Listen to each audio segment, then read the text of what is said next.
जय हिंद। तो coordination compound के बारे में पढ़ेंगे आज। और बहुत सारे लोगों का एग्जाम है केमिस्ट्री का कल, तो उसी से रिलेटेड मैं वीडियो बना रहा हूँ। मतलब सिर्फ इम्पोर्टेंट टॉपिक, जिससे कि एक तो ये आसान टॉपिक है और घर पे आप आसानी से इसको 10 से 15 मिनट में रिवाइज कर पाएँ, इसीलिए मैं ये टॉपिक बना रहा हूँ इस पर वीडियो। तो आप लोग देखेंगे। सबसे पहले मैं कोऑर्डिनेशन कंपाउंड के बारे में थोड़ा सा इंट्रोडक्शन दे दूँ। आप लोगों ने केमिकल बॉन्डिंग चैप्टर में पढ़ा है कि आयोनिक बॉन्ड होता है, कोवलेंट बॉन्ड होता है और कोऑर्डिनेट बॉन्ड होता है। तो आयोनिक बॉन्ड जो होते हैं उसमें इलेक्ट्रॉन का लेन देन होता है ना, ट्रांसफर होता है। इलेक्ट्रॉन के लेन देन से जो बॉन्ड बनता है उसको हम क्या बोलते हैं? आयोनिक बॉन्ड बोलते हैं। जैसे कि देखिए NaCl है, तो आप सभी जानते हैं कि Na का एटॉमिक नंबर होता है 11 और ये होता है 281, और क्लोरीन का होता है 17, ये होता है 287। इसको एक इलेक्ट्रॉन देना था और इसको एक इलेक्ट्रॉन ग्रहण करना था। तो अगर ये एक इलेक्ट्रॉन देगा तो ये कौन सा चार्ज आ जाएगा? इसके ऊपर पॉजिटिव चार्ज आ जाएगा और इसके ऊपर कौन सा चार्ज आ जाएगा? नेगेटिव चार्ज आ जाएगा। तो आप लोग क्लियरली देख पा रहे हैं कि यहाँ पर आयन बन गया, तो इसीलिए इस बॉन्ड को क्या बोलते हैं? आयोनिक बॉन्ड बोलते हैं। और ये कंपाउंड क्या कहलाता है? आयोनिक कंपाउंड कहलाता है। ठीक है। इसी तरीके से अगर मैं बोलूँ कि Cl2, तो Cl2 में आपको पता है कि 2 क्लोरीन है। क्लोरीन का एटॉमिक नंबर कितना होता है? 17 होता है।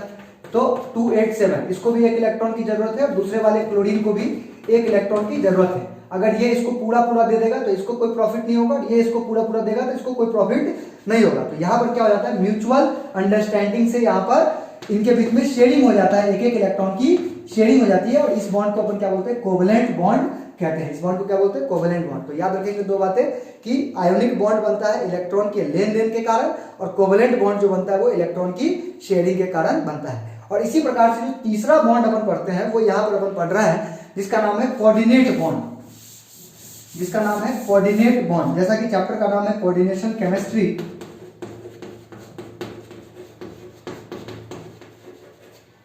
कोऑर्डिनेशन कंपाउंड या कोऑर्डिनेशन केमिस्ट्री इस चैप्टर का नाम होता है। और इसमें हम कोऑर्डिनेट बॉन्ड के बारे में या कोऑर्डिनेट कंपाउंड के बारे में पढ़ते हैं। तो एक कोऑर्डिनेट कंपाउंड मैंने मान लीजिए यहाँ पर लिख दिया K3FeCl6। सपोज करो ये कंपाउंड मैंने लिखा, ठीक है। तो अभी चूंकि अपन डिटेल में नहीं पढ़ रहे हैं, यहाँ पर बिल्कुल शॉर्ट में पढ़ रहे हैं, तो साफ साफ शब्दों में बताऊं कि जब भी आपको स्क्वायर ब्रैकेट वाला कंपाउंड दिखेगा तो आप समझ जाएंगे कि ये क्या है? कोऑर्डिनेशन कंपाउंड है ना। और कोऑर्डिनेशन कंपाउंड के बारे में जिस चैप्टर में हम पढ़ते हैं तो ये पूरा क्या कहलाता है? कोऑर्डिनेशन केमिस्ट्री कहलाती है। ठीक। तो साफ साफ शब्दों में फिर से एक बार बता रहा हूँ कि जब भी आपको स्क्वायर ब्रैकेट दिखेगा तो आप समझ जाएंगे कि यही कोऑर्डिनेशन कंपाउंड है। और एक चीज और समझिए, जैसे आयोनिक बॉन्ड बनता है कहीं पर तो हम बोलते हैं कि वो कंपाउंड आयोनिक कंपाउंड है। कहीं पर अगर कोवलेंट बॉन्ड बनता है तो हम बोलते हैं कि वो कंपाउंड कोवलेंट कंपाउंड है। उसी तरीके से अगर ये कोऑर्डिनेशन कंपाउंड है, जैसा कि मैंने आपको बताया कि ये कोऑर्डिनेशन कंपाउंड है, तो 100% यहाँ पर कोऑर्डिनेट बॉन्ड बन रहा होगा, है ना। ये बात तो क्लियर है कि यहाँ पर कोऑर्डिनेट बॉन्ड बन रहा होगा। तो याद रखिए 11th क्लास में अपन ये पढ़ते हैं कि कोऑर्डिनेट बॉन्ड बनाने की कंडीशन क्या होती है। कोऑर्डिनेट बॉन्ड बनने की टेंडेंसी या कोऑर्डिनेट बॉन्ड की कंडीशन, क्या कंडीशन होती है कोऑर्डिनेट बॉन्ड की? तो ये पॉइंट याद रखेंगे। कोऑर्डिनेट बॉन्ड की 2 कंडीशन होती है। पहला, लोन पेयर डोनर होना चाहिए, लोन पेयर डोनर होना चाहिए। और दूसरा, लोन पेयर एक्सेप्टर होना चाहिए, लोन पेयर एक्सेप्टर,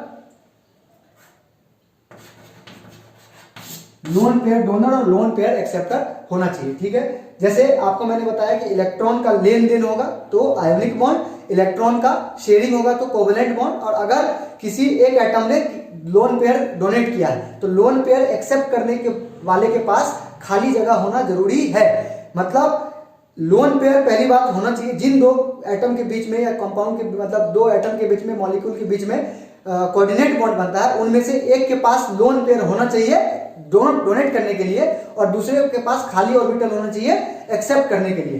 तो आप देख रहे हैं कि कोऑर्डिनेट बॉन्ड बनने के तो ये कंडीशन होते हैं कि इलेक्ट्रॉन, अच्छा बहुत सारे बच्चे हिंदी मीडियम के होंगे तो मैं बता दूं, लोन पेयर को हिंदी में बोलते हैं इलेक्ट्रॉन युग्म, है ना। तो इलेक्ट्रॉन युग्म देने वाला होना चाहिए, मतलब जिसके पास होगा वही देगा इलेक्ट्रॉन युग्म।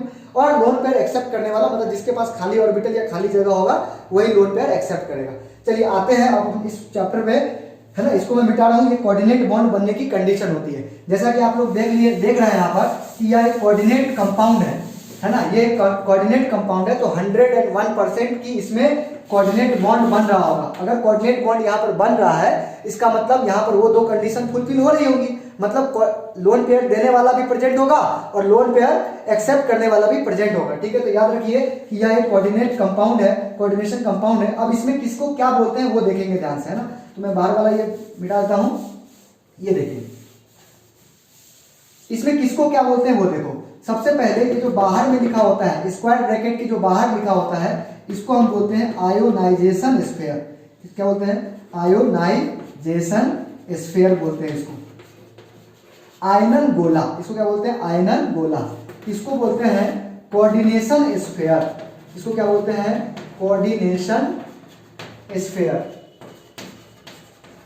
कोऑर्डिनेशन स्फीयर, ठीक है। इसको बोलते हैं आयोनाइजेशन स्फीयर, इसको बोलते हैं कोऑर्डिनेशन स्फीयर। ये जो आपको दिख रहा है इसको हम बोलते हैं कोऑर्डिनेशन नंबर। इसको हम बोलते हैं कोऑर्डिनेशन नंबर, ठीक है। और ये जो होता है इसको हम बोलते हैं लिगेंड।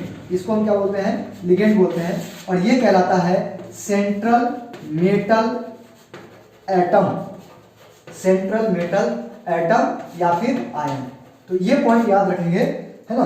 अब इस बात को समझिए कि ये जो लिगेंड होता है ना, लिगेंड लोन पेयर डोनर का काम करता है। जैसा कि आप लोगों ने अभी अभी देखा कि अगर ये कोऑर्डिनेशन कंपाउंड है तो इसका मतलब इसमें कोऑर्डिनेट बॉन्ड बन रहा होगा। और कोऑर्डिनेट बॉन्ड बनने की जो कंडीशन होती है वो क्या होती है कि लोन पेयर देने वाला होना चाहिए और लोन पेयर एक्सेप्ट करने के लिए खाली जगह होना चाहिए। और आप सभी जानते हैं कि ये आयरन है और आयरन यहाँ पर सेंट्रल मेटल एटम का काम करता है। तो याद रखिए जनरली यहाँ पर आपको डी ब्लॉक का ही मेटल दिखाई देगा, क्योंकि डी ब्लॉक के जो डी ऑर्बिटल होते हैं वो पार्शियली फिल्ड होते हैं, मतलब उसके पास खाली जगह होती है लोन पेयर को एक्सेप्ट करने के लिए। और यहाँ पर सीएन क्या है? लिगेंड है। तो याद रखिए आज के बाद से अगर ये क्वेश्चन छोटा सा आ सकता है कि लिगेंड क्या होता है, तो याद रखिए किसी भी कोऑर्डिनेशन कंपाउंड के अंदर लिगेंड का काम क्या होता है? लोन पेयर डोनेट करने का। लोन पेयर मतलब समझ रहे हो, इलेक्ट्रॉन युग्म को वो डोनेट करेगा। अच्छा, डोनेट कौन का? ऐसा नहीं कि कोई भी उठ के लिगेंड यहाँ पर आ जाएगा। जिसके पास लोन पेयर होगा वही लिगेंड का काम करेगा, समझ रहे हो। कम से कम एक लोन पेयर होना जरूरी है। तो आप देखिए कि एक सीएन के पास, देखो कार्बन के पास तो कोई लोन पेयर नहीं होता है, लेकिन नाइट्रोजन के पास लोन पेयर होता है। तो एक सीएन में एक लोन पेयर होता है। तो ऐसे ऐसे कितने सीएन है? 6 सीएन है। तो यहां पर एक सीएन एक लोन पेयर डोनेट करेगा, तो 6 सीएन कितने लोन पेयर डोनेट करेगा? 6 लोन पेयर डोनेट करेगा। तो यहां पर कितने कोऑर्डिनेट बॉन्ड बनेंगे? 6 कोऑर्डिनेट बॉन्ड बनेंगे, क्योंकि यहां पर Fe के पास खाली ऑर्बिटल होते हैं, समझ में ना। क्योंकि Fe जो होता है वो डी ब्लॉक का मेंबर है और डी ब्लॉक के जो मेंबर होते हैं वो पार्शियली फिल्ड होते हैं, उनके पास खाली ऑर्बिटल्स होते हैं लोन पेयर को एक्सेप्ट करने के लिए। समझ में आ गया? तो यह एक कोऑर्डिनेशन कंपाउंड है। कोऑर्डिनेशन कंपाउंड की टर्मिनोलॉजी मैंने बताई आपको। इसको बोलते हैं आयोनाइजेशन स्फीयर, इसको बोलते हैं, ये जो स्मॉल ब्रैकेट में लिखा हुआ है इसको बोलते हैं लिगेंड। ये जो लिगेंड के पास यहाँ पर लिखा हुआ है इसको बोलते हैं कोऑर्डिनेशन नंबर। वैसे हम कोऑर्डिनेशन नंबर की अलग डेफिनेशन बाद में देखेंगे, एक्चुअल क्या मतलब होता है कोऑर्डिनेशन नंबर का। लेकिन फिलहाल के लिए मैं बता रहा हूँ कि इसी को कोऑर्डिनेशन नंबर बोलते हैं। ये होता है सेंट्रल मेटल एटम, मतलब जो यहाँ पर मेटल रहेगा उसको हम सेंट्रल मेटल एटम या सेंट्रल मेटल आयन बोलते हैं। और ये होता है आपका, ये पूरा कहलाता है कोऑर्डिनेशन स्फीयर, ठीक है। तो अपन क्विक रिवीजन कर रहे हैं, तो ज्यादा डिटेल में इसको नहीं ले जाएंगे।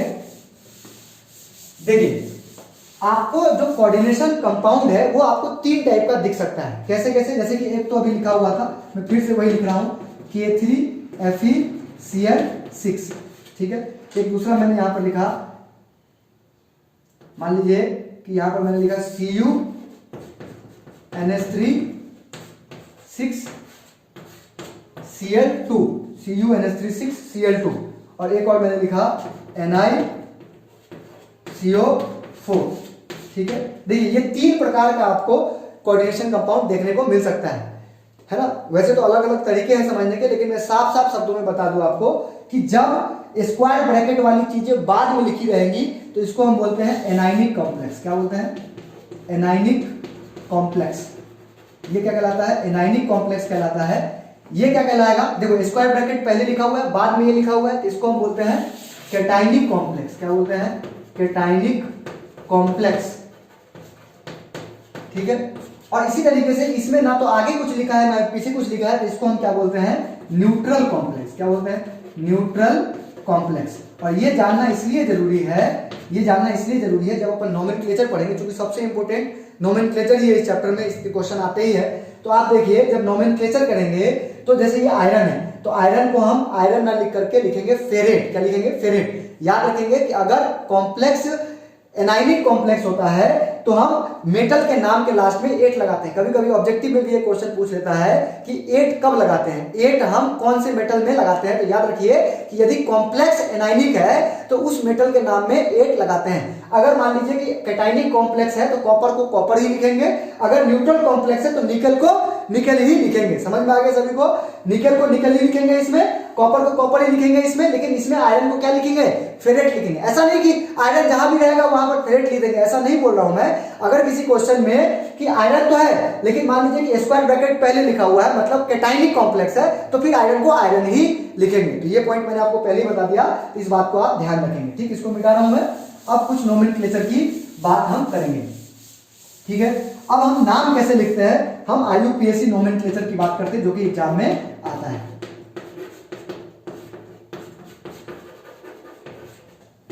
अब हम बात करते हैं IUPAC नेम की। देखो आप याद रखिए IUPAC नेम लिखने के कुछ रूल होते हैं, तो रूल नंबर 1 ही याद रखना है बस, सिर्फ और सिर्फ रूल नंबर 1 याद रखिए। बाकी जब क्वेश्चन करेंगे तो अपने आप आपकी प्रैक्टिस हो जाएगी। तो सबसे पहला रूल नंबर है कि आप पहले कैटायन का नाम लिखेंगे और फिर एनायन का नाम लिखेंगे। मतलब पहले आप धनायन का नाम लिखते हैं और फिर ऋणायन का नाम लिखते हैं। जैसे कि वही जो क्वेश्चन मैंने लिखा था K3FeCl6। ठीक है, तो देखिए इसका नाम मुझे लिखना है, तो मैंने आपको क्या बोला कि जो पहले लिखा है ना वही कैटायन होता है, जो पहले लिखा होता है वही क्या होता है, कैटायन। अगर स्क्वायर ब्रैकेट पहले लिखा होता है तो वही कैटायन होता है, यहाँ पर के पहले लिखा हुआ है तो यही कैटायन है। ठीक है, तो इसका नाम कैसे लिखेंगे, पहले कैटायन का नाम लिखेंगे। कैटायन क्या है, पोटेशियम। क्या है, पोटेशियम। अब बहुत सारे बच्चे यहाँ पर गलती क्या करते हैं, वो गलती आप लोग नहीं करेंगे। यहाँ पर K3 लिखा हुआ है या K4 लिखा हुआ है या K2 लिखा हुआ है, तो 2 को हम डाई, 3 को ट्राई और 4 को टेट्रा तो बोलते हैं, लेकिन यहाँ पर नहीं लिखेंगे। आयोनाइजेशन स्पेयर में या तो इस साइड या इस साइड जो कुछ भी लिखा हुआ है उसमें हम डाई, ट्राई, टेट्रा का यूज नहीं करते। ये बात बिल्कुल याद रखना कि आयोनाइजेशन स्पेयर में 3, 4, 5 कुछ भी लिखा हो तो उसमें डाई, ट्राई का यूज नहीं करते हैं। तो ये K3 है तो इसको हम सिर्फ पोटेशियम लिखेंगे। अब देखो हमने कैटायन का नाम लिख लिया, अब एनायन का नाम। एनायन क्या है, यहाँ पर ये जो स्क्वायर ब्रैकेट है ये खुद एनायन का काम कर रहा है, तो इसका नाम लिखने के लिए अब देखो स्क्वायर ब्रैकेट का नाम लिखने के लिए आप याद रखेंगे, पहले आपने कैटायन का नाम लिखा, अब एनायन का नाम। अब एनायन यहाँ पर क्या है, ये स्क्वायर ब्रैकेट है मतलब कोऑर्डिनेशन स्पेयर है। अब इसका नाम लिखने से टाइम क्या करते हैं, सबसे पहले हम देखते हैं कि लिगेंड क्या है, लिगेंड का नाम पहले लिखेंगे। याद रखिए 1 से 2 क्वेश्चन समझोगे समझ में आ जाएगा, क्योंकि मैं बिल्कुल 1 से मतलब 1 घंटे में आपका रिवीजन हो, इस हिसाब से मैं आपको तैयारी करवा रहा हूँ, है ना। फिर फाइनल एग्जाम के लिए मैं अलग से वीडियो बना दूंगा आप लोगों के लिए। फाइनल एग्जाम के लिए फिर से पढ़ लेंगे, कोई दिक्कत नहीं है। आप लोग कमेंट कर देना अगर आपको फिर से पढ़ना हो पूरा चैप्टर डिटेल में तो फिर से पढ़ा देंगे, है ना। अभी सिर्फ अपन रिविजन कर रहे हैं। तो पोटेशियम देखिए ये साइनाइड होता है बेटा, याद रखिएगा। जो Cn होता है ना, Cn माइनस, जो एक्स्ट्रा लिख रहा हूं वो आप कॉपी के ऊपर लिखते चले जाइएगा, क्योंकि जितने लिगेंड में यहां पर लिखूंगा ना वही क्वेश्चन एग्जाम में आ जाएंगे। Cn माइनस ये साइनाइड कहलाता है, ये क्या कहलाता है, साइनाइड। लेकिन जब इसका नाम लिखेंगे ना तो इसका नाम लिखते हैं साइनो। क्या लिखते हैं, cyano.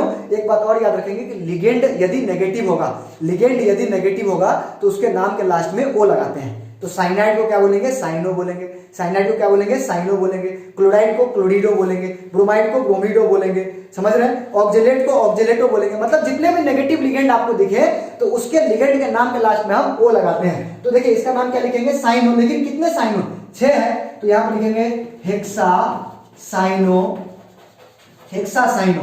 Potassium hexa cyano, potassium, है ना। यहां पर ट्राई पोटेशियम नहीं लिखा, क्यों, क्योंकि मैंने बताया आयोनाइजेशन स्पेयर में। और उसके बाद हेक्सा साइनो। और देखिए ये कौन सा कॉम्प्लेक्स है, ये एनायनिक कॉम्प्लेक्स है। तो एनायनिक कॉम्प्लेक्स है तो Fe को हम आयरन नहीं लिख सकते हैं, क्या लिखना पड़ेगा, फेरेट लिखना पड़ेगा। और उसके बाद एक स्मॉल ब्रैकेट लगाएंगे, स्मॉल ब्रैकेट में हमेशा ऑक्सीडेशन स्टेट लिखते हैं। क्या लिखते हैं, ऑक्सीडेशन स्टेट। और ऑक्सीडेशन स्टेट कैसे निकालेंगे, देखिए इसका ऑक्सीडेशन हमेशा मेटल का ऑक्सीडेशन स्टेट निकाला जाता है। तो आयरन Fe का ऑक्सीडेशन स्टेट हमने मान लिया X। अब पोटेशियम का चार्ज +1 होता है, इतना सबको पता होगा कि पोटेशियम का चार्ज कितना होता है, +1 होता है। तो हमने 1 × 3 + x, इसका x मान लिया। और साइनाइड का क्या होता है, -1 और × 6 बराबर क्या आ जाएगा, 0 आ जाएगा। तो 3 × 1 3 + x -6 बराबर 0। तो x - 3 बराबर 0, तो x बराबर क्या आ गया, +3 आ गया। तो यहाँ पर हमने क्या लिख दिया, रोमन लेटर में यहाँ पर 3 लिख देंगे। याद रखिएगा कि मेटल पर कभी भी ऑक्सीडेशन स्टेट नेगेटिव में नहीं आना चाहिए। आ रहा है तो आपने कुछ ना कुछ गलती की है, ये बात याद रखिए, ठीक। ये नोट कर लीजिए और ऐसे ही दूसरे क्वेश्चन में अपन कर सकते हैं, ठीक। और भी क्वेश्चन अपन देखते हैं, पहले इसको नोट कर लीजिए जल्दी से, या फिर फटाफट स्क्रीनशॉट ले लीजिए। नेक्स्ट क्वेश्चन देखते हैं, एक और क्वेश्चन लेते हैं, इसको बता दें, चलिए।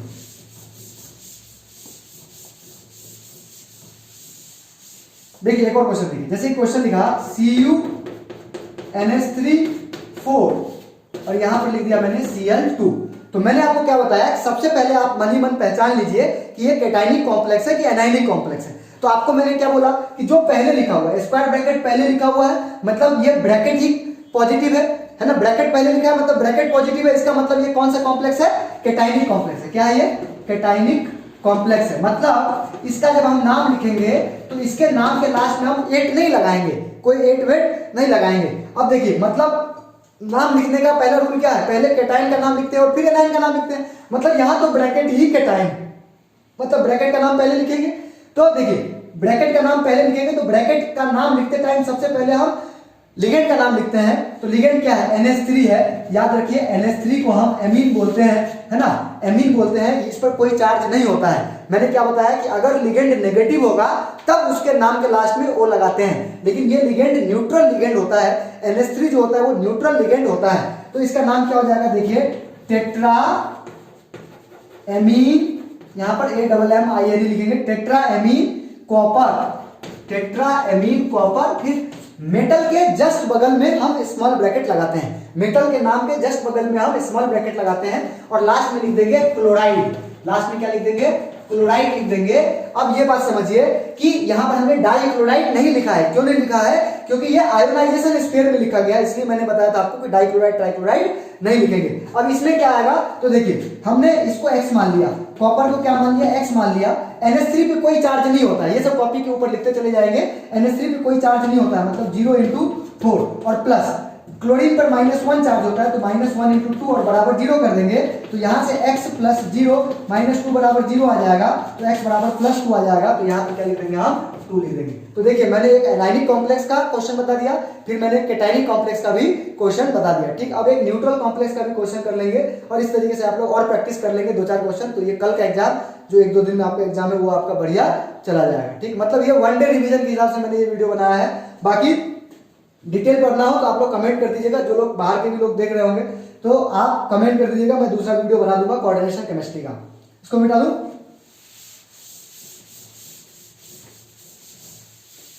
इसी तरीके से 2-4 और मैं लिगेंड लिख देता हूं बेटा। जैसे कि मान लीजिए एक लिगेंड होता है H2O जो लिगेंड होता है इसको हम क्या लिखते हैं, एक्वा लिखते हैं। और इस पर भी चार्ज क्या होता है, 0 होता है। इस पर भी चार्ज क्या होता है, 0 होता है। ये पॉइंट याद रखेंगे। इसी तरीके से एक लिगेंड होता है CO, इसको हम बोलते हैं कार्बोनिल। क्या बोलते हैं, कार्बोनिल बोलते हैं। ये कौन सा लिगेंड है, कार्बोनिल लिगेंड है। और इस पर भी चार्ज क्या होता है, 0 चार्ज होता है। ठीक है, एक्वा बोलते हैं H2O को, CO को बोलते हैं कार्बोनिल, और कार्बोनिल पर भी चार्ज होता है कितना, 0 होता है। जैसे एक क्वेश्चन देखिए, एक क्वेश्चन आया NiCO4। आपको मैंने बताया था कि यह एक न्यूट्रल कॉम्प्लेक्स है, और न्यूट्रल कॉम्प्लेक्स है मतलब इसका नाम तो कैटाइन है ना एनाइन है, मतलब इसी का नाम लिखना है। तो इसमें हम सबसे पहले किसका नाम लिखेंगे, लिगेंड का नाम लिखेंगे। तो लिगेंड का नाम हम कैसे लिखते हैं, टेट्रा कार्बोनिल। इसका नाम क्या हो जाएगा, टेट्रा कार्बोनिल। उसके बाद निकेल, टेट्रा कार्बोनिल निकेल, और ब्रैकेट में क्या लिख देंगे, 0 लिख देंगे। इस तरीके से इसका नाम हो जाएगा। तो मैंने एक एक एग्जांपल तीनों के बता दिए, एक कैटाइनिक कॉम्प्लेक्स का, एक एनाइनिक कॉम्प्लेक्स का, एक न्यूट्रल कॉम्प्लेक्स का। देखो यहाँ पर काम की बातें क्या क्या थी वो समझिएगा आप।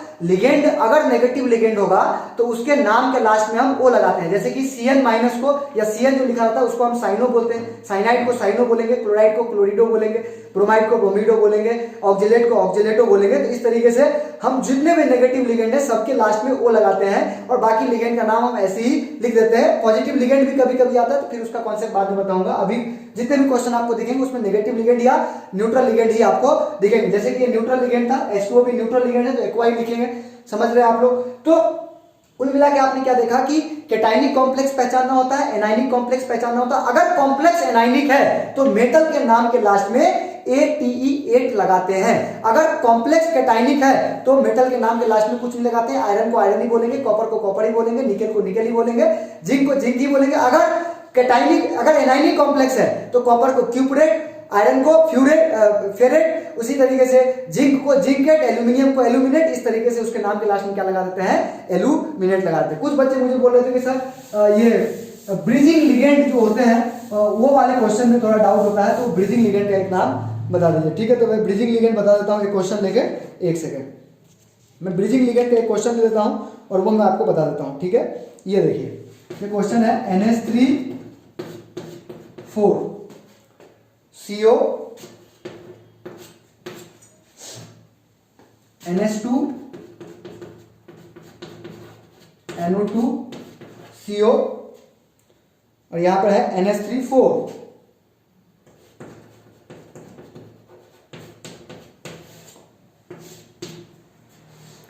और लास्ट में है NO3 4। ठीक है। अब देखिए इसका नाम क्या करते हैं, जब भी मतलब हमें पता कैसे चलेगा कि ये ब्रिजिंग लिगेंड का क्वेश्चन है। तो देखो क्वेश्चन देखने में अजीब लग रहा है, आपको हमेशा समझ में आ जाएगा कि देखो यहाँ पर ये ब्रिज का काम कर रहा है। ये जो CO और CO 2 मेटल आपको दिख रहा है ना यहाँ पर, तो उसके बीच में ये किसका काम कर रहा है, ब्रिज का काम कर रहा है, इसलिए इसको क्या बोलते हैं, ब्रिजिंग लिगेंड कहते हैं। ठीक है। तो देखिए यहाँ पर ये आप देखिए NH2 और NO2, ये NH2 और ये NH3 है, समझ में आ गया ना। तो इसको क्या बोलते हैं, एमिडो बोलते हैं और इसको बोलते हैं नाइट्रीटो। NO2 मतलब नाइट्रीटो है ना, और ये एमाइड कहलाता है तो एमिडो कहलाएगा, समझ में आ गया। ये एमिडो कहलाएगा और ये क्या कहलाएगा, नाइट्रीटो कहलाएगा, समझ में आ गया। और जब भी इसका नाम लिख रहा है, मतलब ब्रिजिंग लिगेंड का जो नाम लिखते हैं ना, तो ऐसे लिखते हैं, म्यू करके लिखते हैं, म्यू एमिडो, उसके बाद म्यू नाइट्रीटो, ठीक, म्यू एमिडो, म्यू नाइट्रीटो। उसके बाद ये देखिए NH3 4 है और यहां पर भी NH3 4 है, तो कितने NH3 हो गए, 8। कितने हो गए, 8। ऑक्टा एमीन, ये NO3 4 है ना, लास्ट में NO3 4 है। ठीक है। ऑक्टा एमीन कोबाल्ट, तो डाई कोबाल्ट लिख देंगे यहां पर, और ब्रैकेट में यहां पर ऑक्सीडेशन स्टेट लिख देंगे, और लास्ट में क्या लिख देंगे, नाइट्रेट लिख देंगे। लास्ट में क्या लिख देंगे बेटा, नाइट्रेट लिख देंगे। और इसका ऑक्सीडेशन स्टेट कैसे निकालेंगे, देखिए x प्लस एक्स मान लेंगे, x प्लस एक्स कितना होता है, 2x होता है। अब यहां पर देखिए -1 इस पर चार्ज होता है, -1 इस पर चार्ज होता है, ठीक। तो -1 और -1 -2, अरे समझ रहे हो ना, ये क्या हो जाएगा, 2x -2, और NO3 पे भी -1 चार्ज होता है, तो ये क्या हो जाएगा, -4 और बराबर 0। NH3 और NH3 पे कोई चार्ज नहीं हो जाएगा, तो ये क्या हो जाएगा, 2x -6 बराबर 0, तो x बराबर क्या आ जाएगा, +3 आ जाएगा। तो यहां पर क्या लिख देंगे, इसको जल्दी से नोट कर लीजिए, हो जाएगा एक क्वेश्चन से, कोई दिक्कत तो नहीं, कर लोगे। चलिए आगे बढ़ते हैं। इस तरीके से अगर मान लीजिए कि अगर ऐसा क्वेश्चन आ गया, तो सबसे पहले क्या करते हैं, ब्रिजिंग लिगेंड का नाम लिखते हैं। और ब्रिजिंग लिगेंड का नाम लिखते टाइम में हम क्या करते हैं, देखो ये भी लिगेंड है, NH3 भी लिगेंड है और ये भी लिगेंड है, लेकिन ब्रिजिंग लिगेंड के नाम के लास्ट में क्या, मतलब पहले क्या लगाते हैं, म्यू लगाते हैं, म्यू एमिडो और म्यू नाइट्रेटो, म्यू एमिडो और म्यू नाइट्रेटो। आप बोलोगे सर एमिडो को पहले लिखा ऊपर था इसलिए, नहीं, एमिडो को इसलिए ऊपर लिखा, मतलब नाम में है ना, एन बाद में आता है और ए पहले आता है, इसलिए मैंने इसको पहले लिखा है। ठीक है। चलिए इसको भी मिटा रहा हूं।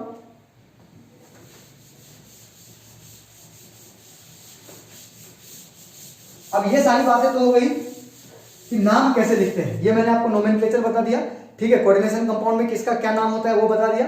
उसके बाद मैंने ब्रिजिंग लिगेंड का नाम कैसे लिखते हैं वो बता दिया।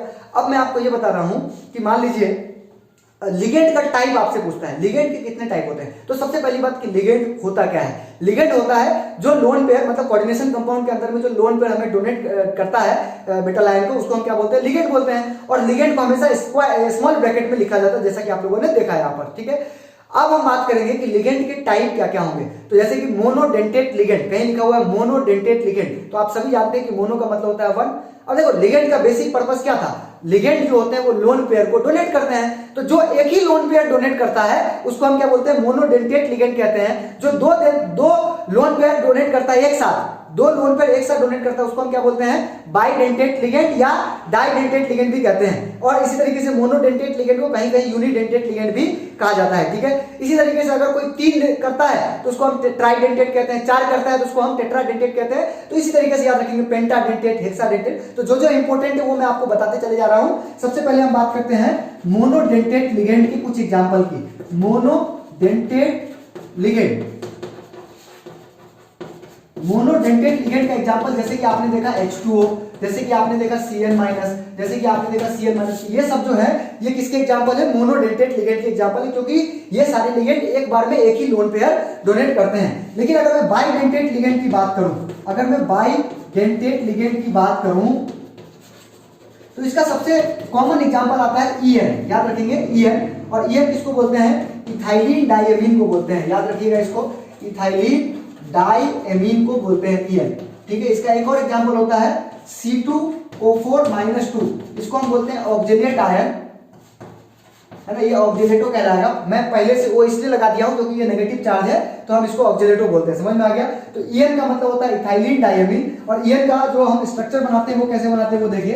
देखो इथाइलिन का मतलब, देखो इथ मतलब 2 कार्बन होता है, इथ मतलब 2 कार्बन होता है, तो आपने यहाँ पर CH2 लिख दिया और यहाँ पर एक NH2 लगा दिया और यहाँ पर एक NH2 आपने लगा दिया। तो आपने क्या देखा कि नाइट्रोजन के पास एक लोन पेयर होता है और इस वाले नाइट्रोजन के पास भी एक लोन पेयर होगा, तो 2 लोन पेयर आपको दिख गया ना। तो ये एक साथ ही दोनों लोन पेयर डोनेट करने की क्षमता रखता है, इसलिए किसका एग्जांपल है, बाइडेंटेट लिगेंड का एग्जांपल है। और ये किसका एग्जांपल है, ये भी बाइडेंटेट लिगेंड का एग्जांपल है। अगर बहुत सारे लोगों को इच्छा हो कि ट्राइडेंटेट भी, तो आप किताब से याद कर लेंगे। एग्जाम में जो क्वेश्चन ज्यादातर आपको देखने को मिलेंगे वो मोनोडेंटेट के, डाइडेंटेट के मिलेंगे आपको, बाइडेंटेट के। इसी तरीके से एक और मतलब ट्राइडेंटेट भी होता है, टेट्राडेंटेट भी होता है, पेंटाडेंटेट भी होता है, हेक्साडेंटेट लिगेंड भी होता है। तो हेक्साडेंटेट लिगेंड का एक एग्जांपल बहुत इंपॉर्टेंट होता है। तो पहले आप लोग ये नोट कर लीजिए, बहुत इंपॉर्टेंट है, स्क्रीनशॉट ले लीजिए जल्दी से इसका, कि ये जो ईएन है, ईएन का फुल फॉर्म क्या, इथाइलिन डायमीन। आप सभी जानते हैं कि NH2 को हम डायमीन, NH2 और NH2 दो एमीन लगा इसलिए इसको डायमीन बोले, 2 कार्बन के लिए इथाइलिन बोला, तो इथाइलिन डायमीन, इसको शॉर्ट में ईएन लिखा रहता है। किसी क्वेश्चन में मान लो नोमेनक्लेचर वाले क्वेश्चन में ईएन लिखा हुआ है, लिगेंड का नाम ईएन लिखा हुआ है, तो उसका नाम हम क्या लिख देंगे, इथाइलिन डायमीन लिख देंगे। ईएन पे कोई चार्ज नहीं होता है, ये भी याद रखेंगे, ईएन पर कोई चार्ज नहीं होता है। तो ऐसी यूनिडेंटेट, बाइडेंटेट, ट्राइडेंटेट करते करते करते आगे बढ़ते चले गए, तो एक हेक्साडेंटेट करके आता है, और ये बहुत इंपॉर्टेंट क्वेश्चन है। क्वेश्चन आता है what is EDTA, what is EDTA, तो याद रखेंगे EDTA जो होता है या एक hexadentate, it is a hexadentate, it is a hexadentate ligand, या एक हेक्साडेंटेट लिगेंड होता है, या एक हेक्साडेंटेट लिगेंड होता है, ठीक है। और इस पर चार्ज क्या होता है, चार्ज इस पर क्या होता है, -4 चार्ज होता है, इसके ऊपर बेटा चार्ज क्या होता है, -4 चार्ज होता है, ये पॉइंट याद रखेंगे। अब इसका फुल फॉर्म क्या होता है, इसका फुल फॉर्म होता है ethylene diamine tetra acetate, ethylene diamine tetra acetate. तो इथाइलिन डायमीन के बारे में तो अभी मैंने आपको बताया, ईएन को इथाइलिन डायमीन बोलते हैं। अभी टेट्रा एसीटेट क्या होता है तो वो भी आप लोग देखिए, इसका स्ट्रक्चर मैं बना के बता रहा हूं आप लोगों को,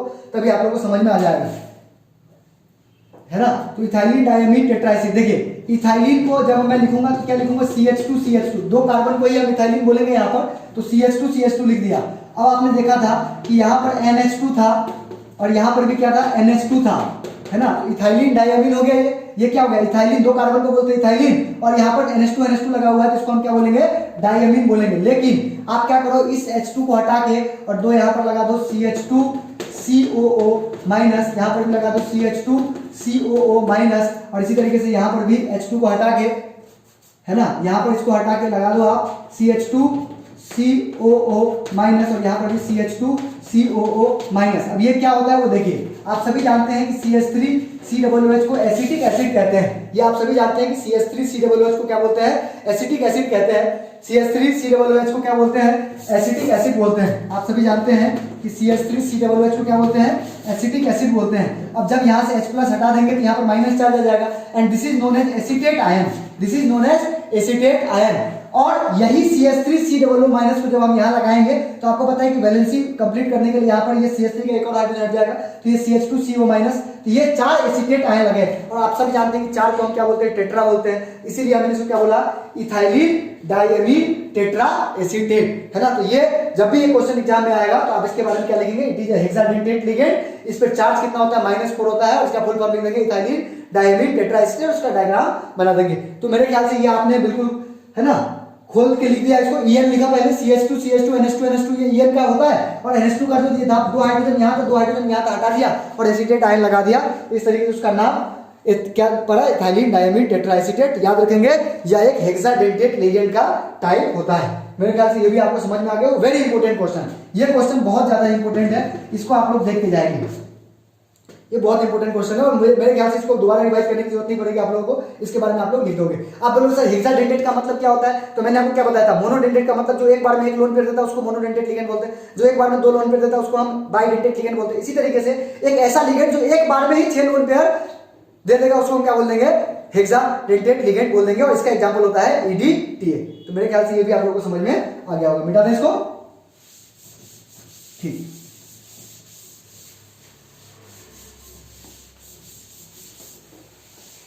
अब देखिए, अब हम बात करते हैं, एक और क्वेश्चन आता है एम्बीडेंटेट लिगेंड क्या होता है। एम्बीडेंटेट, उभय दंतुर, हिंदी में बोलते हैं इसको उभय दंतुर लिगेंड या एम्बीडेंटेट लिगेंड। देखिए कुछ लिगेंड ऐसे होते हैं, कुछ लिगेंड ऐसे होते हैं, जैसे कि मैं एक एग्जांपल बता रहा हूं आपको, NO2 माइनस, ध्यान से देखना बेटा, NO2 माइनस, यह एक ऐसा लिगेंड है जिसमें ऑक्सीजन के पास भी लोन पेयर होता है और नाइट्रोजन के पास भी लोन पेयर होता है। तो ये वही बात हो गई ना, जैसे कि अपन मान लीजिए कि चाय पीने जाते हैं तो दोस्त बोलता है मैं दे रहा हूं पैसा, तो मैं दे रहा हूं पैसा, बोलते ना, ले 5 रुपए मैं दे रहा हूं, तू रहने दो मैं देता हूं। तो ये वही वाली बात है कि NO2 माइनस में इसके पास भी लोन पेयर और इसके पास भी लोन पेयर है, लेकिन देगा तो कोई एक ही, ऐसा तो नहीं कि दोनों चाय वाले को 5 दे के आ जाओगे, 5 अगर देने हैं तो, समझ रहे हो ना।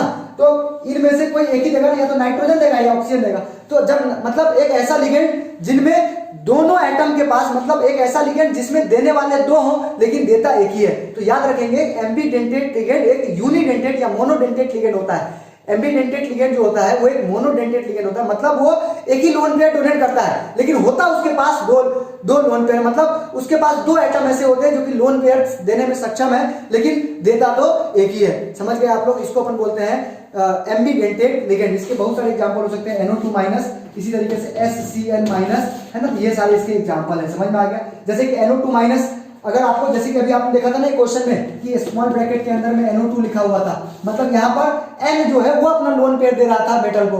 अगर कहीं पर ONO लिखा हुआ है तो देखिए ONO का मतलब भी NO2 ही होता है, लेकिन यहाँ पर कौन दे रहा है, ऑक्सीजन दे रहा है। तो ये रिप्रेजेंटेशन का तरीका है। इस तरीके से इसको हम क्या बोलते हैं, एम्बीडेंटेट लिगेंड बोलते हैं। अगर एग्जाम में आता है कि एम्बीडेंटेट लिगेंड या उभयदंतुर लिगेंड क्या होता है, तो आप क्या लिखेंगे कि एक ऐसा मोनोडेंटेट लिगेंड जिसके पास दो एटम ऐसे होते हैं जो कि लोन पेयर डोनेट कर सकते हैं, लेकिन देता एक बार में एक ही लोन पेयर है। ठीक है, ये पॉइंट समझ गए आप लोग, एम्बीडेंटेट लिगेंड क्या होता है।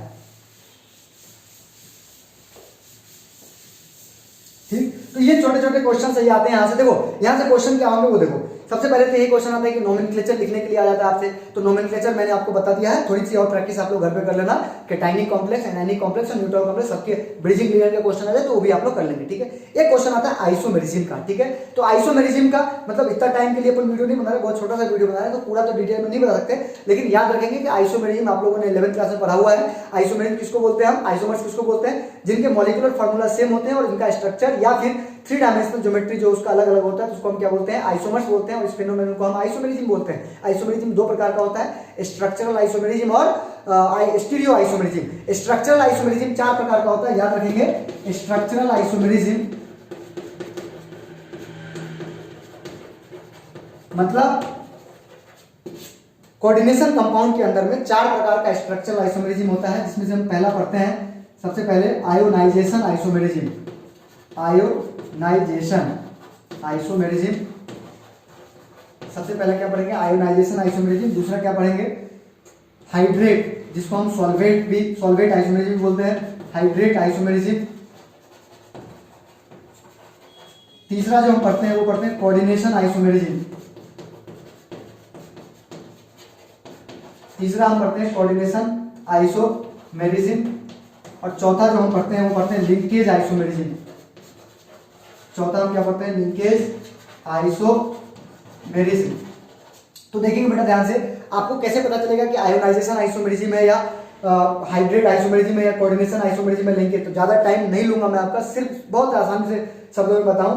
आयोनाइजेशन आइसोमेरिज्म में क्या होता है, देखिए अगर मान लीजिए कि कोई कंपाउंड है, इसमें स्क्वायर ब्रैकेट के अंदर में, मतलब ये जो स्मॉल ब्रैकेट आपको दिख रहा है, यहाँ वाला आयन यहाँ चला जाए, यहाँ वाला आयन यहाँ चला जाए और यहाँ वाला आयन यहाँ चला जाए, तो आप मुझे बताइए कि एक कंपाउंड ऐसा है जहां पर X यहाँ लिखा हुआ और Y, मतलब यहाँ पर मान लीजिए Fe लिखा हुआ है, यहाँ पर X6 है ना, Fe X6 और Y लिखा हुआ है। तो आप लोग मतलब अगर मान लीजिए कि अगले क्वेश्चन में ऐसा कुछ आ जाए कि Fe X5 Y अंदर आ गया और एक X बाहर चला गया, मतलब देखिए यहाँ वाला Y यहाँ चला गया और यहाँ वाला X यहाँ चला गया, मतलब ये जो पहले लिगेंड का काम कर रहा था वो अब यहाँ के आयन का काम कर रहा है, जो यहाँ आयन का काम कर रहा था वो अब लिगेंड का काम कर रहा है। तो इस प्रकार का मतलब ये कंपाउंड और ये कंपाउंड, देखो फॉर्मूले में तो कोई फर्क नहीं पड़ेगा क्योंकि इस मतलब एक्सचेंज हुआ है बस, है ना, तो फॉर्मूले में कोई अंतर नहीं आएगा, लेकिन ये आइसोमर कहलाएंगे आपस में। और ये कौन से आइसोमर कहलाएंगे, ये आयोनाइजेशन आइसोमरिज्म कहलाएंगे। और वैसे भी आप लोग जानते हैं कि ये आयोनाइजेशन स्फीयर कहलाता है। तो आयोनाइजेशन स्फीयर और लिगेंड में जो है हेराफेरी हो जाती है, उसी को हम क्या बोलते हैं, आयोनाइजेशन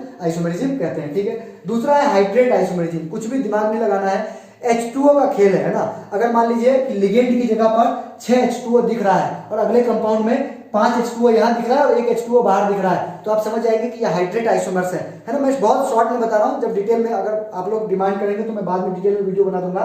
अभी बहुत शॉर्ट में बता रहा हूँ। हाइड्रेट आइसोमर्स को ही क्या बोलते हैं, सॉल्वेट आइसोमरिज्म भी बोलते हैं। तो हाइड्रेट आइसोमरिज्म की पहचानने का तरीका यही है कि H2O अंदर बाहर का खेल चलता है, ठीक है। कोऑर्डिनेशन आइसोमरिज्म में क्या होता है, ये सबसे आसान होता है। इसमें क्या होता है कि जो कैटायन है वो भी स्क्वायर ब्रैकेट में और एनायन, मतलब ये एक ही कंपाउंड है, ध्यान से सुनना, ये एक ही कंपाउंड है। कुछ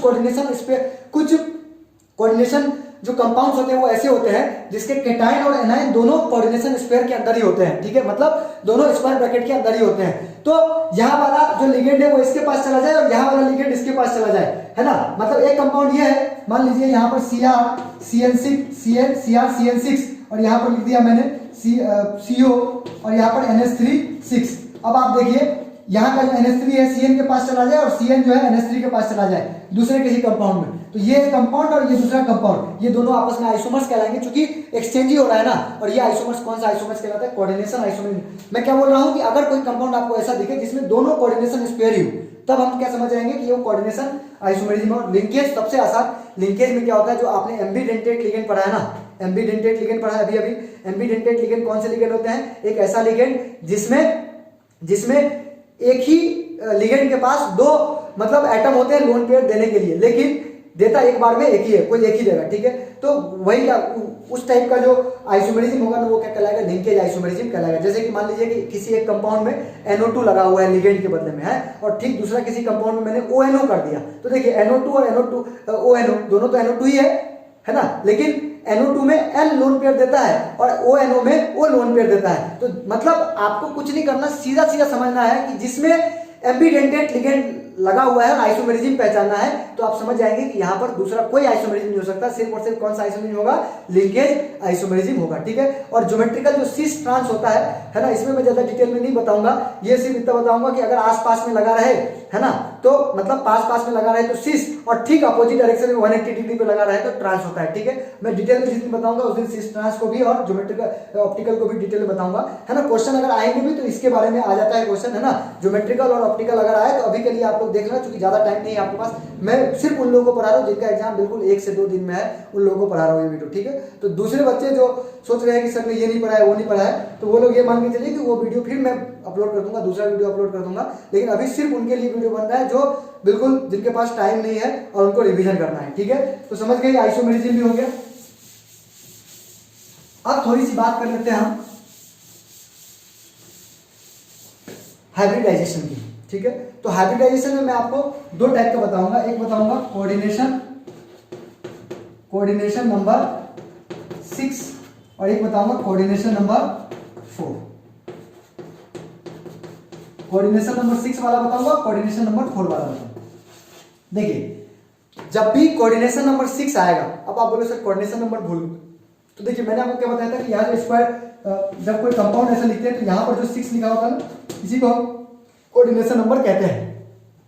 तो जब कोऑर्डिनेशन नंबर 6 होगा तो क्या आंसर होगा, कोऑर्डिनेशन नंबर 4 होगा तो क्या आंसर होगा। तो देखेंगे सभी लोग ध्यान से, जब कोऑर्डिनेशन नंबर 6 होगा ना, तो कोऑर्डिनेशन नंबर 6 के केस में आप याद रखिए कि हाइब्रिडाइजेशन या तो sp3d2 होगा या फिर d2sp3 होगा। ये पॉइंट याद रखेंगे कि अगर मान लीजिए कि कोऑर्डिनेशन नंबर 6 है, अगर कोऑर्डिनेशन नंबर 6 है तो हाइब्रिडाइजेशन sp3d2 या फिर d2sp3 होता है, और अगर कोऑर्डिनेशन नंबर 4 है तो इसका जो हाइब्रिडाइजेशन होता है या तो sp3 होता है या फिर dsp2 होता है। ये पॉइंट याद रखेंगे।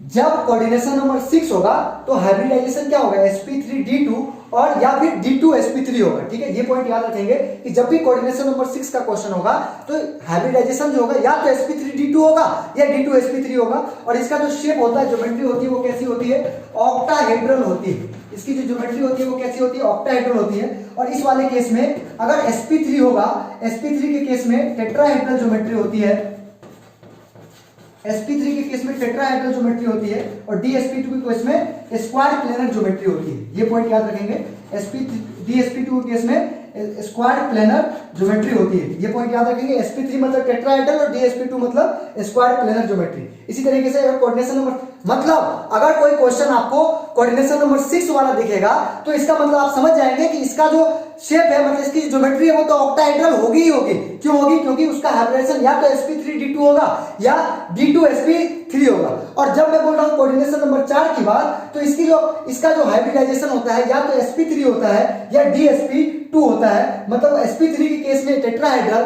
और dsp2 के केस में क्या होगा? स्क्वायर। इसका भी स्क्रीनशॉट जल्दी से आप लोग ले लीजिए और इसके फटाफट क्वेश्चन कर लेते हैं कुछ, ठीक है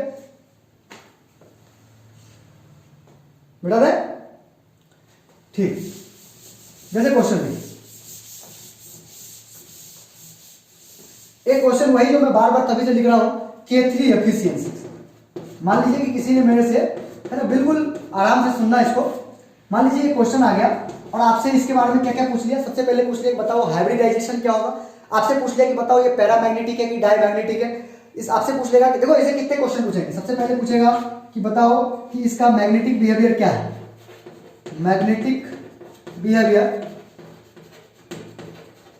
दूसरा आपसे पूछेगा हाइब्रिडाइजेशन, हाइब्रिडाइजेशन। तीसरा क्वेश्चन आपसे पूछेगा कि बताओ ये स्पिन क्या है इसका, है ना, लोअर स्पिन मतलब कॉम्प्लेक्स है कि हायर स्पिन कॉम्प्लेक्स है, ठीक है। तो ये सब क्वेश्चन पूछता है। मतलब कैसे करेंगे इन क्वेश्चन को, सबका आंसर एक ही तरीके से देना है। देखिए कैसे करेंगे। सबसे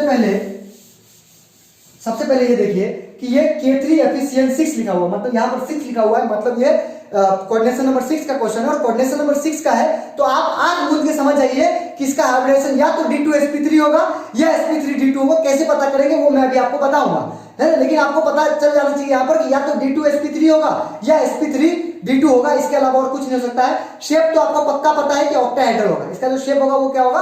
ऑक्टाहेड्रल होगा, क्योंकि कोऑर्डिनेशन नंबर कितना है? 6 है। तो सबसे पहले आप क्या करेंगे वो देखिए। आप सभी को पता है कि Fe का एटॉमिक नंबर होता है 26 और चूंकि डी ब्लॉक आप लोगों ने, बहुत सारे लोगों ने पढ़ा होगा, नहीं पढ़ा है तो सिर्फ इतना याद रखिए कि ये होता है 3d6 4s2 होता है। ये क्या होता है? 3d6 4s2 होता है। 26 होगा तो 3d6 4s2, 27 होगा तो 3d7 4s2, 28 होगा तो 3d8 4s2। मतलब इसका जितना एटॉमिक नंबर 6 लिखा है तो 3d6, 7 लिखा है तो 3d7, इस तरीके से करते हैं, ठीक है। अब देखिए 3d6 4s2। अब आपको पता है कि 6 CN है, एक CN एक लोन पेयर देता है, तो 6 CN कितने लोन पेयर देगा? 6 लोन पेयर देगा। और 6 लोन पेयर के लिए कितनी जगह खाली होनी चाहिए? 6 जगह खाली होनी चाहिए। तो सबसे पहले आप इसका ऑक्सीडेशन नंबर निकालेंगे। देखिए Fe का ऑक्सीडेशन नंबर कैसे निकालेंगे। देखिए Fe का मैंने ऑक्सीडेशन स्टेट x मान लिया और आयरन का कितना होता है? 1 × 3 + x और प्लस -1 × 6 = 0। तो यहां से x की वैल्यू क्या आ जाएगी? +3 आ जाएगी। यहां से x की वैल्यू कितनी आ जाएगी? +3 आ जाएगी। आपने देखा कि Fe के लिए इलेक्ट्रॉनिक कॉन्फिगरेशन क्या होता है? 3d6 4s2 होता है। तो आपने लिख दिया Fe +3। आपने क्या लिख दिया बेटा? Fe +3। क्यों? क्योंकि इस पर चार्ज कितना है? +3 है। और आप सभी को पता है कि याद करो जब सोडियम एक इलेक्ट्रॉन लूज किया था तो उसके ऊपर एक प्लस चार्ज आया था कि नहीं आया था? उसी तरीके से इसके ऊपर +3 चार्ज है। इसका क्या मतलब हुआ? इसने अपना 3 इलेक्ट्रॉन लूज कर दिया। तो 3 इलेक्ट्रॉन में से 2 इलेक्ट्रॉन यहां से लूज करेगा और 1 इलेक्ट्रॉन यहां से लूज करेगा। तो इसका क्या हो जाएगा? 3d5 और 4s0 हो जाएगा। ये क्या हो जाएगा? 3d5 4s0 हो जाएगा। और आपको पता है 4s के आगे 4p भी होता है और 4p के आगे 4d भी होता है। तो देखिए इसको कितने जगह खाली चाहिए? 6 जगह खाली चाहिए। तो देखिए d की बात करें तो ये देखिए 1 2 3 4 5, d में 5 बॉक्स होते हैं, आप सभी जानते हैं d में कितने बॉक्स होते हैं? 5। और ये हुल्स रूल क्या बोलता है? इलेक्ट्रॉन सिंगल सिंगल भरेगा। तो 1 electron 2 electron 3 electron 4 electron 5 electron. s के पास एक पूरा बॉक्स खाली है, p के पास 3 बॉक्स खाली है और आगे वाले d के पास भी 5 बॉक्स खाली है। अगर इसको जरूरत पड़ेगी तो ये बोलेगा कि भाई मेरे कमरे में आ जाना, कोई दिक्कत नहीं, मेरा कमरा 5 के 5 खाली है, ठीक है। लेकिन ये जो Cn है, ये जो Cn है बेटा याद रखिए वे लिगेंड जिसमें नाइट्रोजन लगी है, बस शॉर्ट ट्रिक टाइप का है कि नाइट्रोजन जिसमें लगा होता है ना लिगेंड में, वो स्ट्रॉन्ग लिगेंड होता है। क्या होता है? स्ट्रॉन्ग। नाइट्रोजन जैसे कि Cn है, NH3 है, ये सब स्ट्रॉन्ग लिगेंड होते हैं। और स्ट्रॉन्ग लिगेंड ऐसे होते हैं, बोला कि देखो इसको 6 लिगेंड, मतलब ये 6 लोन पेयर देगा ना, तो ये Fe का ये वाला जो इलेक्ट्रॉन है ना, इसको खाली करवा के यहाँ भेज देगा और इसको खाली करवा के यहाँ, मतलब वो क्या बोलते हो अपने भोपाली भाषा में, क्या बोलते हो इसको कि मतलब अपनी चलती है ना यहाँ पर, मतलब उसको कुछ बोलते हैं, मुझे याद नहीं आ रहा वर्ड, है ना, बट अपनी बट है ना। तो ये इलेक्ट्रॉन यहाँ आ गया और ये इलेक्ट्रॉन, यहाँ वाला इलेक्ट्रॉन यहाँ आ गया, ठीक है ना। और इसने क्या कर दिया? इसने खाली करवा दिया। और इस तरीके से देखिए 6 घर खाली चाहिए थे। अरे भाई ये जो CN है, लोन पेयर का मतलब क्या समझते हैं? प्रेमी जोड़े। देखिए ये जो लोन पेयर है, लोन पेयर का मतलब प्रेमी जोड़े, और प्रेमी जोड़े जो है वो बिल्कुल खाली खाली रूम में रहेंगे, है ना। ऐसा नहीं कि पहले से एक था और वो दोनों इसमें घुस गए, नहीं घुस सकते हैं, समझ रहे कि नहीं आप लोग। तो लोन पेयर को पूरा पूरा खाली चाहिए, तो पूरा पूरा खाली चाहिए, तो ये भी खाली करवा दिया इसने, ये भी। ऐसा नहीं कि कोई भी आगे खाली करवा दे। अच्छा ये वाला यहाँ आएगा, है ना, ये वाला इलेक्ट्रॉन यहाँ आएगा, ये अभी भी एक इलेक्ट्रॉन सिंगल ही है, ठीक है। तो ये दोनों खाली करवा दिया। इस तरीके से आपने देखा D2sp3, ये कौन सा हाइब्रिडेशन शो किया? D2sp3 हाइब्रिडाइजेशन शो किया। ये कौन सा हाइब्रिडेशन शो किया? D2sp3। शेप कैसा हो जाएगा? ऑक्टाहेड्रल। शेप कैसा हो जाएगा?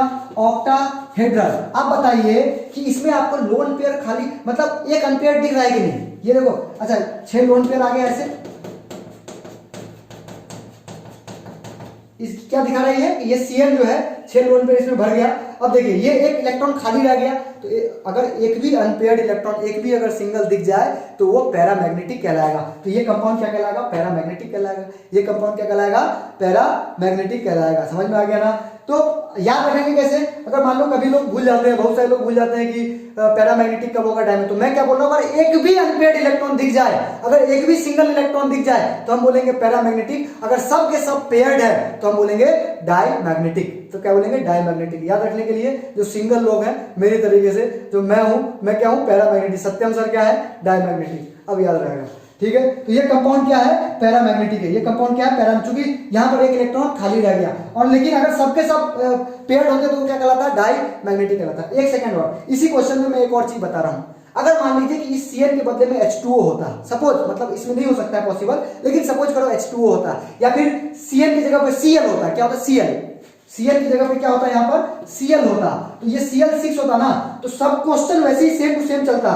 लेकिन Cl एक वीक लिगेंड होता है, Cl एक वीक लिगेंड होता है, तो उसका बट थोड़ा चलेगा यहाँ पर, वो थोड़ा ना उसको बैक करवा पाएगा, मतलब इससे मतलब इसमें इलेक्ट्रॉन आ ही नहीं पाएंगे। तो फिर हम आगे का जो D खाली है ना, उसमें हम इलेक्ट्रॉन को भरेंगे, लोन पेयर को भरेंगे, तो जो हाइब्रिडेशन हो जाएगा वो क्या हो जाएगा? sp3d2 हो जाएगा। मतलब ये बोल रहा हूं कि अगर पीछे वाला खाली नहीं है, जैसे कि इस वाले क्वेश्चन में भी खाली नहीं था, आपने देखा कि D में 5 इलेक्ट्रॉन थे, खाली कहां था? क्योंकि CN स्ट्रॉन्ग लिगेंड था, इसलिए उसने खाली करवा लिया, इसीलिए इसका हाइब्रिडेशन D2sp3 हो गया। लेकिन अगर मान लीजिए कि यहाँ पर वीक लिगेंड होता तो फिर खाली था ही नहीं, तो फिर इसको आगे के D ऑर्बिटल को लेना पड़ता, तो फिर वो क्या हो जाता? sp3d2 हो जाता। समझ में आ गया? तो क्या हो जाता?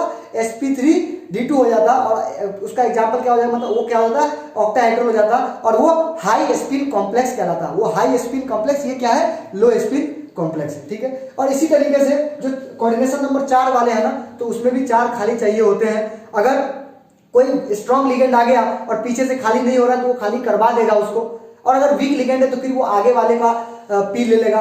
समझ लो? तो इसी तरीके से आप 1-2 क्वेश्चन और देख लीजिएगा, है ना। तो मैंने आज बहुत जल्दी में करवा दिया, है ना। इतना भी छोटा कोई चैप्टर नहीं होता कि इतनी जल्दी में हो जाए। फिर भी चूंकि एग्जाम है, मतलब बिल्कुल जिनका एग्जाम बिल्कुल बहुत 24 घंटे के अंदर में देना है, तो उनके लिए ये वीडियो मैंने जल्दी जल्दी में बना दिया है। और ये जो वीडियो बनाया है, इस वीडियो के जो मेन कैमरे के पीछे हैं 3 लोग, इन्हीं लोगों ने बनवाया है, आर्यन, आनंद झा, नितेश और विजय, इन्हीं लोगों ने बनवाया है। इन लोगों की डिमांड थी कि सर एक वीडियो बनाइए, तो इनका रिवीजन भी हो गया। ये लोग यहाँ पर बैठ के पढ़ रहे थे मेरे साथ, और बाकी लोग भी अगर आप ये वीडियो देखेंगे तो आप लोगों का कल्याण हो जाएगा। मतलब कल जो आपका पेपर है या 1-2 दिन के बाद जो आपका पेपर है, वो मतलब ये वीडियो उन लोगों के लिए जिनको कुछ नहीं आता था, अभी तक उन्होंने नहीं पढ़ा था, तो वो लोग यहाँ से थोड़ा बहुत तो पढ़ के आ ही सकते हैं, ठीक है। अगर डिटेल में कोई पढ़ना चाहता है या फिर हाई लेवल पढ़ना चाहता है तो फिर उसके लिए एक दूसरी वीडियो बनाएंगे, तो उसके लिए आप लोग कमेंट कर दीजिएगा।